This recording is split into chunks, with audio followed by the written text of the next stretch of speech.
Next station is Kyoto. Hello friends, कसे आहात तुम्ही सगळे? आय होप तुम्ही सगळे छानच असाल. तर आज आम्ही चाललो आहे क्योटोला. तर कालच आम्ही इथे आलो ओसाकामध्ये आणि ओसाका आम्ही बेस केला आहे आणि तिथून आम्ही आता जवळपासच्या प्लेसेसला रोज व्हिजिट करणार आहोत. इतका पाऊस येतो इथं आणि तरी पण टुरिस्ट बघा कुणी प्लॅन चेंज केला नाही. एकदम सगळी गर्दी आहे तशीच आहे ॲज इट इज. आणि पाऊस बघा इथे, म्हणजे व्हिडिओमध्ये येत नाही पण प्रचंड पाऊस आहे आणि आम्ही पण आलोय. चला थोडं आता आपण फुशियामी इनारी या स्थळाबद्दल बोलूया. तर हे जपानमधलं जवळपास 1300 वर्ष जुनं असं मंदिर आहे आणि हे इनारी म्हणजेच शेती, तांदूळ आणि समृद्धीच्या देवतेला समर्पित आहे. या मंदिराची सर्वात मोठी ओळख काय आहे माहिती आहे? तर या ज्या हजारो लाल केशरी टोरी गेट्स आहेत आणि या तुम्ही बऱ्याच वेळेला बऱ्याच फोटोंमध्ये, रील्समध्ये, व्हिडिओजमध्ये या बघितल्या असतीलच. आणि या ज्या टोरी गेट्स आहेत या कोणत्याही सरकारने उभारलेल्या नाही आहेत, तर ते जपानमधील कंपन्या, व्यावसायिक किंवा जे वेगळे वेगळे भक्त आहेत त्यांच्या इच्छा पूर्ण झाल्यानंतर किंवा समृद्धीची प्रार्थना म्हणून मंदिराला दान दिलं जातं. त्यामुळे प्रत्येक गेटवर दान करणाऱ्याचं नाव आणि तारीख ही लिहिलेली असते. आणि ज्यावेळी तुम्ही या गेट्समधून चालत असताना त्यावेळी तुम्हाला असं वाटतं की आपण एका वेगळ्याच जगात प्रवेश करतोय. एका बाजूला शांत डोंगर आणि दुसऱ्या बाजूला हिरवीगार झाडं आणि वरून पडणारा हलका पाऊस आणि त्या लाल ऑरेंज रंगाच्या टोरी गेट्सवर पडणारे पावसाचे थेंब, सगळंच दृश्य असं अगदी जादुई असल्यासारखं वाटत होतं. छत्री हातात घेऊन त्या लांब मार्गावर चालताना आम्ही प्रत्येक क्षण मनापासून अनुभवत होतो. गर्दी असूनही त्या वातावरणात एक विलक्षण शांतता होती. म्हणूनच फुशिमी इनारी हे फक्त पर्यटन स्थळ नाही, तर अध्यात्म, निसर्ग आणि जपानी संस्कृतीचा सुंदर संगम आहे. जर तुम्ही क्योटोला येणार असाल तर हे ठिकाण तुमच्या यादीमध्ये पहिल्या क्रमांकावर असलंच पाहिजे. आणि हो, कधीकधी पाऊस प्रवास बिघडवत नाही, उलट त्या ठिकाणाला आयुष्यभर लक्षात राहील अशी एक वेगळीच आठवण देऊन जातो. आणि फुशियामी इनारी मधला अविस्मरणीय असा अनुभव घेऊन आम्ही निघालो क्योटोमधल्या आणखी एका सुंदर ठिकाणी. त्याचं नाव आहे अराशी. ते निर्णय केलेलं आहे, इथून पाणी येतं आणि तुम्ही हात धुवू शकता. मस्त ना. अराशिमा बॉम्बू फॉरेस्ट हां. आणि त्याच्या आधी आम्ही गेलो होतो ते क्योटोला गेलो होतो आणि तिथं किनारायला आपण हे होते बुद्ध श्राईनच होतं, ते पण श्राईन मंदिरच होते. होतं. 1000 गेट्स हां, 1000 गेट्स आहेत आणि तिथे मग असं गेटवरती आपल्या विश लिहून ठेवायच्या आणि त्या विश कंप्लीट होतात. पण तिथे इतका प्रचंड पाऊस होता, खूप जास्त पाऊस होता, तरी पण खूप जास्त गर्दी होती. कुणीही कुणाचा प्लॅन चेंज केला नाही. आणि आम्ही आधी तिथे गेलो, इनारी गेटला गेलो, तिथं थोडंफार फिरलो आणि आता आम्ही परत आलेलो आहे. आम्ही परत चाललो आणि ते गेट चेंज केले बरेचसे. म्हणजे आम्ही तिथून क्योटोला आलो, क्योटोवरून परत गेट चेंज करून इथं शिरोन नावाची लाईन आहे. नाव यांचे म्हणजे आपली मराठीचे हे संबंधित पण त्याची नाव आहेत वेगळे वेगळे. त्यांची नावं मस्त आहे.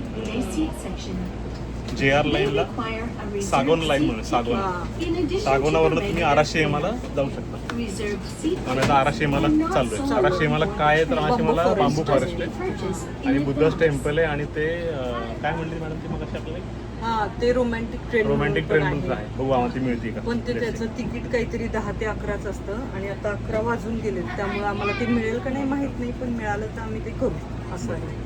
आणि इथं सगळं असं आहे की तुम्हाला पब्लिक ट्रान्सपोर्ट आम्ही जास्त यूज करते. तुम्ही टॅक्सी पाहिजे तर टॅक्सीही यूज करू शकता.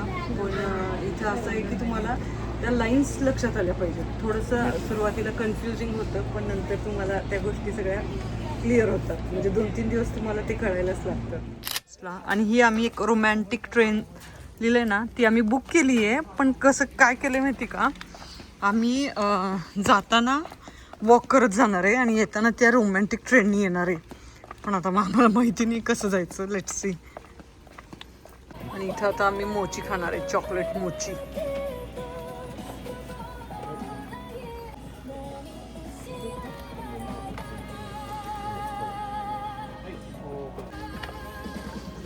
चॉकलेट मोची.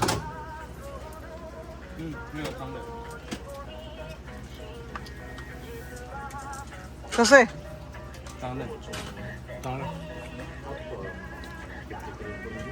पर इथं जापनीज हाऊस आहेत.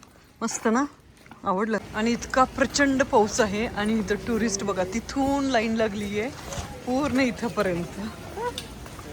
मी बांबू फॉरेस्टला चाललो आहे आणि इतकं सुंदर वातावरण झालंय ना. इथे जपानमध्ये पण खूप जास्त पाऊस पडलाय. फळाची झाड आहेत आणि किती म्हणजे आपण म्हणतो पाण्यात इथं केवळ, पण ते पाणी किती उंचवर आले ते. हो.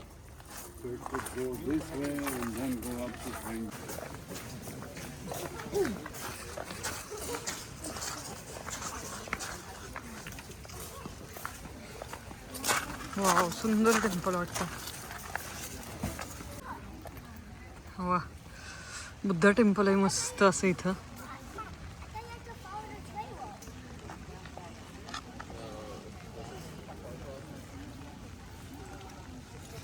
ती मस्त इथं गार्डन आहे यांचं, सुंदर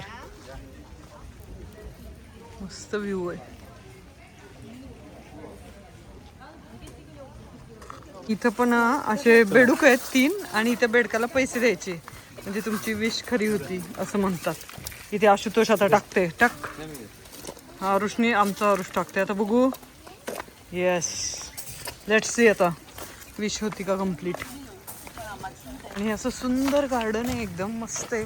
आणि हे काय इथे बांबू फॉरेस्ट आहे, छान आहे. त्यांचे गार्डन म्हणजे ॲक्च्युली आपल्यासारखं बाकी काही नसतं, फक्त निसर्ग म्हणजे फक्त झाडं असे आहेत. सुंदर आहे पण ग्रीनरी मस्त वाटते बघायला.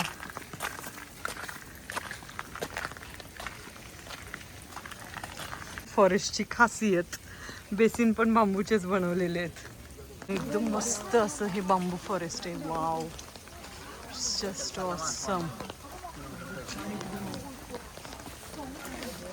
कसं भारी बघा. असलं खतरनाक फॉरेस्ट आहे ना. वा, कोण म्हणणार पण नाही की बांबू इतक्या उंच, जबरदस्त.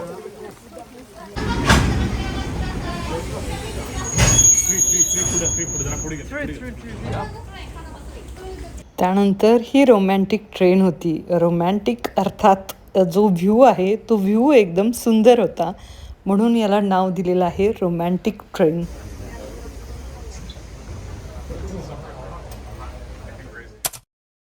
त्यानंतर आम्ही परत आलो आमचं जिथे हॉटेल होतं तिथे, आणि जवळचीच ही प्लेस. तर आम्ही मस्त इंडियन रेस्टॉरंटला जेवण करायला आलो आहे. असं सुंदर आहे ना हे, इतकं भारी आहे ना. आणि काल पण आम्ही हे शोधत होतो पण आम्हाला सापडलं नाही. मग आम्हाला एक नेपाळी हॉटेल सापडलं, तिकडं आम्ही गेलो. आणि आता हा मेनू कार्ड येते. या चटपटामध्ये मी मस्त आज खूप दिवसांनी इडली वडा खाणार आहे. So excited. तर आम्ही पनीर मागवलेलं आहे स्टार्टरला. पालक पनीर आणि mix veg. Palak paneer proper वाटते पालक बघा. आणि ओसाका युहोमाचीमध्ये असणारं हे व्हेज हॉटेल, खरंच आमचं 4 दिवस इथं स्टे होता म्हणजे युहोमाचीला. तर आम्ही 4ही दिवस इथंच जेवायला येत होतो. खरंच अप्रतिम अशी टेस्ट आहे. सेम इंडियन फूड म्हणजे तीच टेस्ट आहे. तर खूप छान असं जेवण होतं.